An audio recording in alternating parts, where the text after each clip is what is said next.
अगर आप एक रिलेशनल डेटाबेस यूज़ कर रहे हैं तो क्या वो सच में रिलेशनल है या सिर्फ टेबल का कलेक्शन, ये डिसाइड करते हैं कोड्स रूल।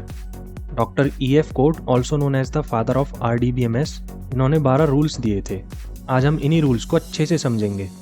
आपका डेटाबेस कितना भी बड़ा हो, वो ट्रू RDBMS तभी कहलाएगा जब वो इन 12 रूल्स को फॉलो करेगा। सो फर्स्ट रूल है, इसको बोलते हैं रूल 0। इसका नेम है सिस्टम रूल। इसका कोर प्रिंसिपल कहता है सबसे पहले सिस्टम को एक ट्रू RDBMS होना ही चाहिए, इसमें कोई कॉम्प्रोमाइज़ नहीं हो सकता। रूल 1 है इन्फॉर्मेशन रूल, जो कि बेस्ड है इस प्रिंसिपल पे कि RDBMS में हर तरह का डेटा, चाहे वो यूज़र डेटा हो या सिस्टम की जानकारी, सिर्फ टेबल में ही स्टोर होना चाहिए। रूल 2 है गारंटेड एक्सेस रूल। इसके अकॉर्डिंग हर डेटा आइटम का एक यूनिक एड्रेस होना चाहिए। इस एड्रेस को हम टेबल नेम, प्राइमरी की वैल्यू और कॉलम नेम से डिफाइन करते हैं, और इसके बिना डेटा एक्सेस गारंटेड नहीं है। इन तीनों रूल्स को फाउंडेशन रूल्स या फिर इंफॉर्मेशन एंड एक्सेस रूल भी बोलते हैं। रूल 3 है नल हैंडलिंग रूल।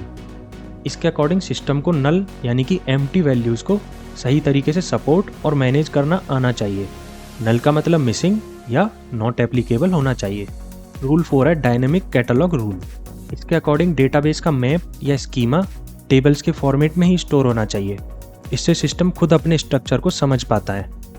रूल 5 है कॉम्प्रिहेंसिव डेटा सब लैंग्वेज रूल।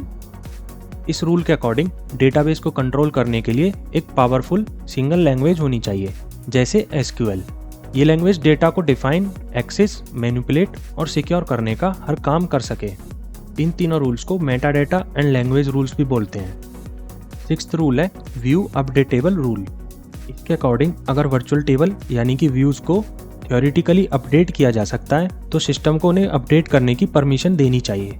रूल 7 है सेट ऑपरेशन रूल, और इस रूल के अकॉर्डिंग RDBMS सिस्टम को एक बार में मल्टीपल रोज पर इंसर्ट, अपडेट और डिलीट ऑपरेशन परफॉर्म करने की एबिलिटी होनी चाहिए। रूल 8 है फिजिकल डेटा इंडिपेंडेंसी। मीन्स अगर हम हार्डवेयर या फिजिकल स्टोरेज में कोई चेंज करते हैं तो एप्लीकेशन के डेटा एक्सेस पर कोई असर नहीं पड़ना चाहिए। रूल 9 है लॉजिकल डेटा इंडिपेंडेंसी।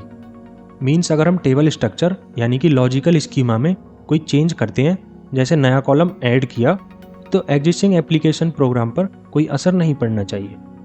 रूल 10 है इंटीग्रिटी इंडिपेंडेंसी।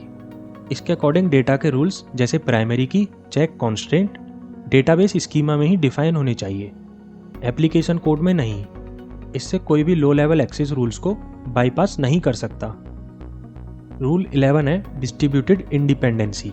इसके अकॉर्डिंग अगर डेटा अलग अलग लोकेशन पर डिस्ट्रीब्यूटेड है तो ये बात एंड यूज़र से छिपनी चाहिए। यूज़र को हमेशा लगे कि डेटा एक ही जगह से आ रहा है। रूल 12 है नॉन सबवर्जन रूल।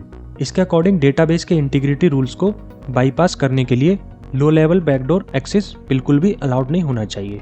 तो ये थे कोड्स के 12 रूल्स। हर एक रूल आपके डेटाबेस को रिलायबल, सिक्योर और ट्रूली रिलेशनल बनाता है। So thank you guys for watching this video. आज के लिए बस इतना ही।